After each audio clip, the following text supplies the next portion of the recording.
অষ্টাদশ শতাব্দীর মাঝামাঝি সময়ে চন্দননগরে জনপ্রিয়তা লাভ করে জগদ্ধাত্রী পুজো। তবে শুধুমাত্র পুজো মণ্ডপ বা বিশালাকার জগদ্ধাত্রী প্রতিমা নয়, চন্দননগরের বিশেষত্বের সঙ্গে যুক্ত হয়ে যায় যে জিনিস, তারই ডেরায় আজকে আমরা। হ্যাঁ, বুঝতেই পাচ্ছেন, আমরা বলছি চন্দননগরের আলোর কথা। চন্দননগরের আলো বলতেই কয়েকটা নামের কথা মনে পড়ে যায়, যারা চন্দননগরের বুকে আলোকসজ্জায় এক দৃষ্টান্ত স্থাপন করেছেন। তবে শুধু চন্দননগরে নয়, এই আলো জগদ্ধাত্রী পুজো হয়ে যাওয়ার পর ছড়িয়ে পড়ে রাজ্যের বিভিন্ন প্রান্তে।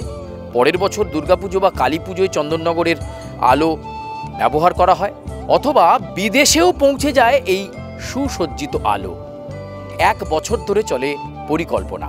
সব কিছুই আপনাদেরকে জানাবো। চলুন, আমরা তো আলো বলতে যাদের কথা বুঝি চন্দননগরে, শ্রীধর, বাবু পাল, ঠিক সেরকমই আলোর ডেরাতে আমরা পৌঁছই, যেখানে শেষ মুহূর্তের প্রস্তুতি একেবারে তুঙ্গে বলা যেতে পারে। চলুন যাওয়া যাক।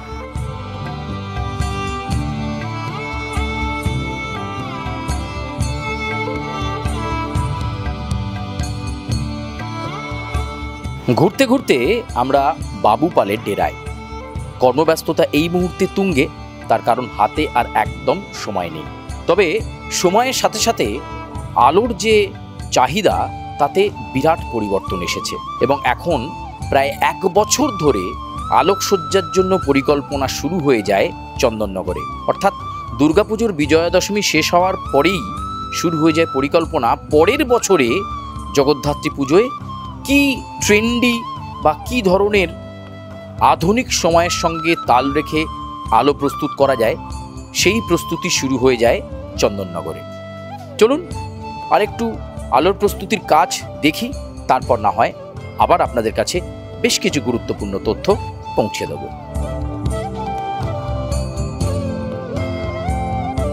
চন্দননগরের আলোকসজ্জায় বর্তমান সময়ে বিশেষণ বা নিখুঁত শিল্পনৈপুণ্য দেখতে হলে অবশ্যই নজর দিতে হবে থিমে।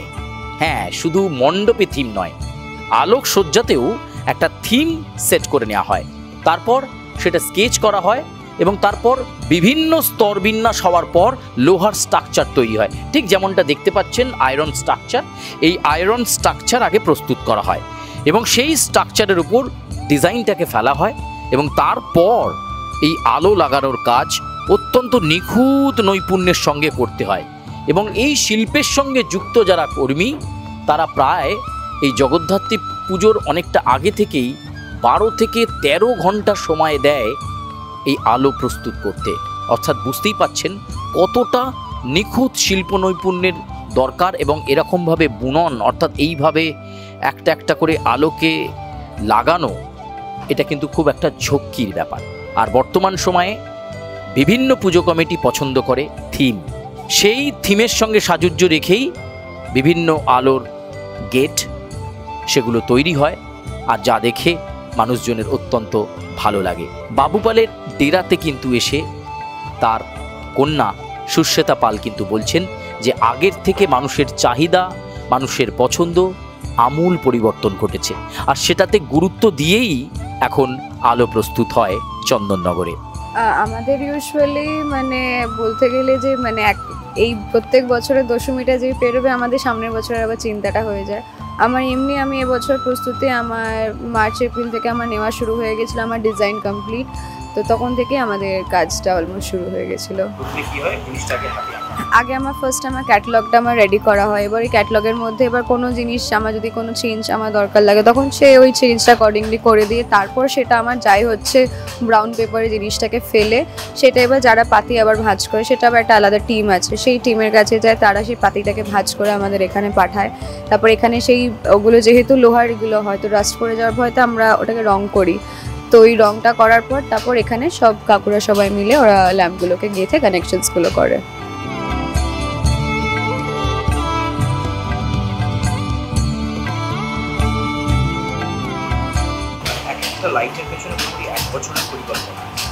বলা যেতে পারে যে অলমোস্ট মানে প্রত্যেক বছর একটা থিম আমাকে, I have to come up with that theme. তো তো ওই থিমটার চিন্তা ভাবনা আগে থেকেই করে রাখতে হয়, যাতে আমার একটা বেসিক আইডিয়া আমি লেআউটটা পেয়ে যেতে পারি যে কীরকম করে কাজটা করব না করব। একটা থিম সবসময় কি রাখা মানে দরকার এই পরিবর্তিত? হ্যাঁ অবশ্যই, মানে একটা কোনো থিমের ওপর জিনিসটা করলে আরও বেটার হতে পারে। মানে একটা শুধু একটা এমনি কিছুর ওপর একটা লাইট দিয়ে করার একটা জিনিসটা একটা থিম হিসাবে একটা সুন্দরভাবে একটা গুছিয়ে একটা জিনিস করাতে আছে।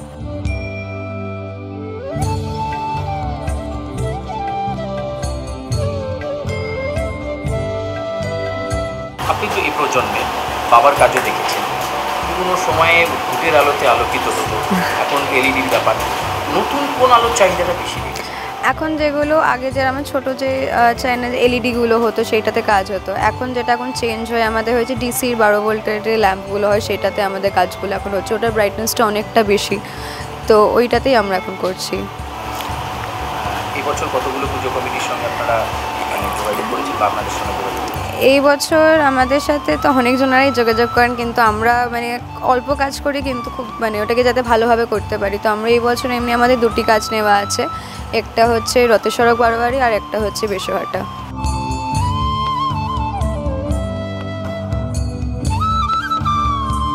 এবার যদি আসি কস্টিংয়ের বিষয়, সেখানে পুজো কমিটিগুলো যখন যোগাযোগ করে মানে কীরকম বাজেট হলে কীরকম পাওয়া যায় যদি?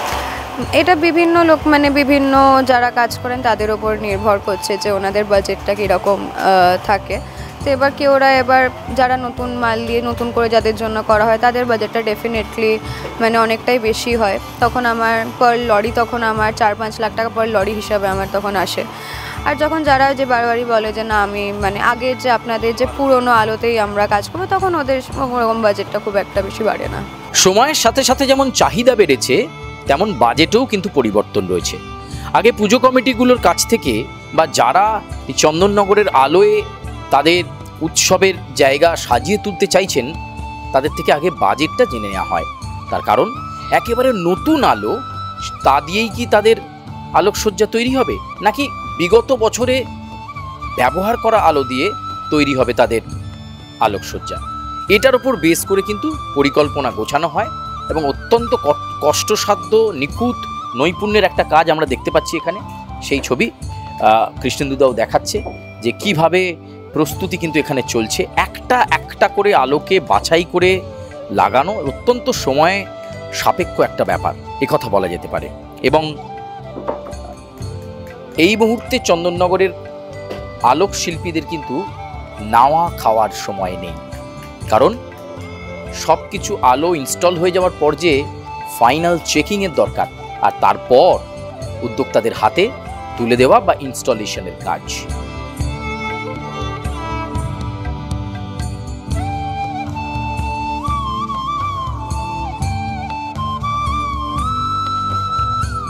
জগদ্ধাত্রী পুজোর জন্য দিনরাত পরিশ্রম, তবে পরিশ্রম সফল হয় তখনই যখন এই একটু একটু করে তৈরি হওয়া আলোকসজ্জা প্রাণ পাবে বলতে লাইট টেস্টিং, সেটা খুব গুরুত্বপূর্ণ বিষয় যে ঠিকঠাক জ্বলছে কিনা এবং ডেলিভারি দেওয়ার আগে সেটাকে একবার দেখে নেওয়া। এটা কিন্তু খুব একটা চ্যালেঞ্জের বিষয় আলোকসজ্জার সঙ্গে যুক্ত শিল্পীদের কাছে। এই যে গোটা একটা আমরা দেখতে পাচ্ছি আলোকসজ্জার বিষয়বস্তু, সেটা প্রায় প্রস্তুত, কিন্তু লাইট টেস্টিংটা খুব গুরুত্বপূর্ণ।